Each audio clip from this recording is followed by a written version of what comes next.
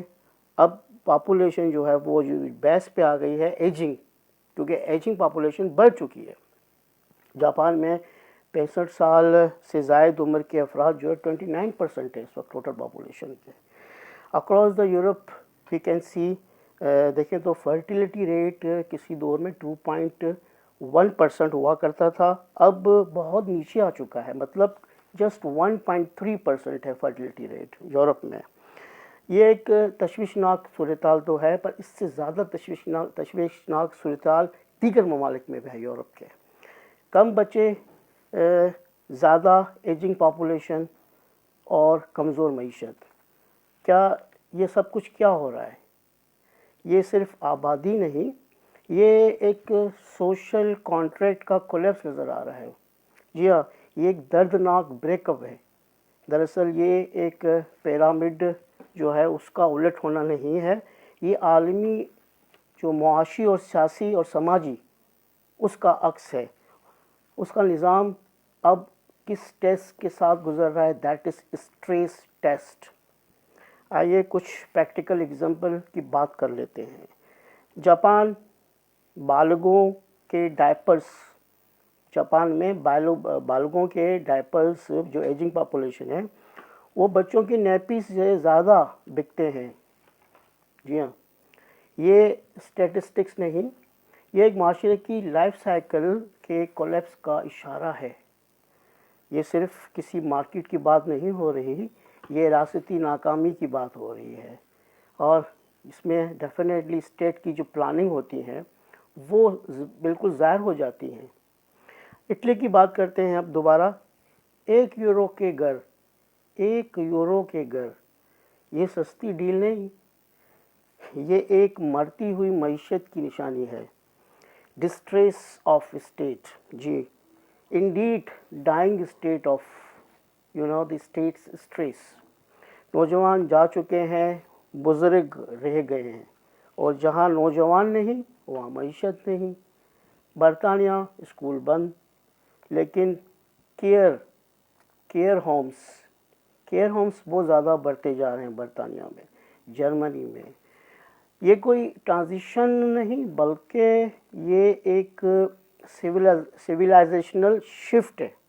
جی آگے چلیے سمجھتے ہیں اصل بحران کو کہ جو کیئر اکنامی ہے وہ اتنی کیوں بڑھ رہی ہے. ایک بوڑھی ہوتی ہوئی دنیا کو سب سے زیادہ کس چیز کی ضرورت ہوتی ہے؟ کیئر کی ضرورت ہوتی ہے. پاپولیشن جب ایجنگ پاپولیشن ہماری زیادہ ہوگی تو کیئر کی ضرورت تو بڑھے گی، اور جب کیئر کی ضرورت بڑھے گی اس کی ڈیمانڈ بڑھے گی تو ہمیں اس کو کیئر ٹیکر چاہیے، تو ہمیں سپلائی چین بڑھے گی اس کی. آپ اے آئی کی مدد سے سب کچھ کر سکتے ہیں. اے آئی مدد سے ساری فیکٹریاں چلا سکتے ہیں. آپ اے آئی کی مدد سے جنگیں لڑ سکتے ہیں. سب کچھ کر رہے ہیں، ہر جگہ پہ ہم دیکھ رہے ہیں اے آئی موجود ہے اس وقت، چاہے وہ پھر ٹوکیو ہو، واشنگٹن ہو، نیو یارک ہو، وال اسٹریٹ ہو، چاہے پھر وہ لنڈن ہو، کہیں پر بھی جائیں. اور ایون آج کل تو ہمارے اپنی ہی کنٹریز کے دیہاتوں میں بھی اے آئی موجود ہے.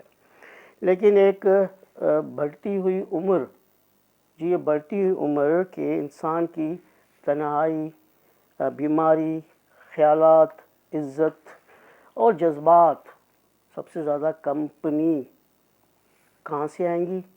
کیا یہ روبوٹ اس قابل ہے، کیپیبل ہے کہ یہ ساری چیزیں پرووائڈ کر سکے؟ نہیں دے سکتا یہ. You can yield consolation by any other means? Never. Human can make everything for human. ہم نے پروڈکشن کو آپٹیمائز کیا ہوا ہے، اور کیا، اور اس کا مطلب کہ کیئر کو اگنور کرتے رہیں، صرف پروڈکشن پہ ہماری فوکس رہی ہے. We have optimized our production levels. Instead, we have missed the main aspect of life, that is being ignored. Yes. اور اب کیا ہے؟ اب کیئر اکنامی چیریٹی نظر آ رہی ہے ہر جگہ پہ. 21ویں صدی کی سب سے بڑی معیشت بنتی جا رہی ہے یہ. پاکستان کے بارے میں کچھ دیکھ لیتے ہیں، کیونکہ پاکستان کی اگر پاپولیشن کی بات کریں تو بہت اچھے انڈیکیشنس ہیں، اچھے انڈیکیٹرز ہیں، کیونکہ ہماری جو یوتھ ہے وہ ہماری ٹوٹل پاپولیشن کی وہ 65% سے زیادہ ہے، اور دیٹ از آور ایسٹ. لیکن اگر اس کو ایجوکیشن اور امپلائمنٹ کی لینس سے نہیں دیکھا اور اس کو ٹھیک نہیں کیا تو شاید ہم بھی ان کی طرف ہی چل پڑیں. فرق صرف یہ ہوگا ہمارے میں اور ڈیولپڈ کنٹریز کی ایجنگ پاپولیشن میں. Developed countries grow old after getting rich while we risk growing old after getting poor. تو کیا یہ موت کی زندگی پر شکست ہے؟ قطعی نہیں. یہ زندگی کی ارتقا ہے. دس از ایوولوشن. لیکن ایک سخت امتحان کے ساتھ ہے. یہ اب چوائس نہیں رہی. دس از نو مور اینی چوائس. یہ انایویٹیبل آپ کو یہ ناگزیر حقیقت ہے آپ کے لیے، ہم سب کے لیے. جو اس بات کو سمجھ گیا، اس مطلب کو سمجھ گیا کہ this is going to be inevitable reality in our life, تو وہی سروائیو کر سکتا ہے، اور جو نہیں وہ کولیپس کر جائے گا. دنیا بدل رہی ہے، پیرامڈ الٹ رہا ہے. دنیا بدل رہی ہے، پیرامڈ الٹ رہا ہے، لیکن یہ خوف کا نہیں، فیصلے کا وقت ہے. تاریخ کی ہمیں یہی سبق ملتی ہے. تاریخ سے ہم نے ہمیشہ یہی سیکھا ہے کہ قوموں کا جو عروج ہوتا ہے وہ پالیسیوں سے صرف نہیں ہوتا، پالیسیز بھی میٹر کرتی ہیں، بلکہ آبادی کے جو ڈھانچے ہوتے ہیں دیٹ میٹرز ایز ویل. آج ہم ڈیولپڈ کنٹریز کو دیکھ رہے ہیں، ان کی ایجنگ پاپولیشن ان کے لیے جو بڑا وریسم ہے. They are concerned about their aging population, especially Japan, Italy, Germany, برطانیہ میں بھی ہم نے دیکھا، ایون امریکہ میں بھی یہ چیزیں ہمیں نظر آ رہی ہیں. اگر ساؤتھ ایشیا کی پاپولیشن کو ہم دنیا کی پاپولیشن سے اگر مائنس کر بھی دیں، صرف ہمارے اس 3-4 کنٹریز کو، چائنا، انڈیا، بنگلہ دیش، پاکستان، میرے خیال سے تو اگر ان کی ہی پاپولیشن کو ہم بیس بنا کے پرسنٹیج نکالیں تو ایجنگ پاپولیشن ان کی اس وقت جو گلوبلی 25 to 30% ہے، وہ میرے خیال سے مور دین 50% جا کے پہنچ سکتی ہے. لیکن پاکستان کا یوتھ، میں نے پہلے کہا کہ ہمارے لیے ایک ایسٹ ہے، اور اس ایسٹ کو ہم ایز اے اپرچونٹی سمجھیں، اور اس اپرچونٹی کو ہمیں ڈیویڈنڈ بنانا ہے.